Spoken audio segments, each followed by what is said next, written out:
ብትሰማኝ አምላኬ ፈልገ ብትሰጠኝ ሰው በልኬ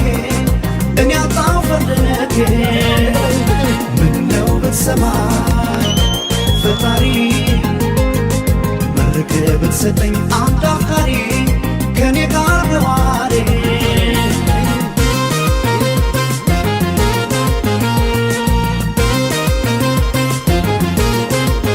በስቻለ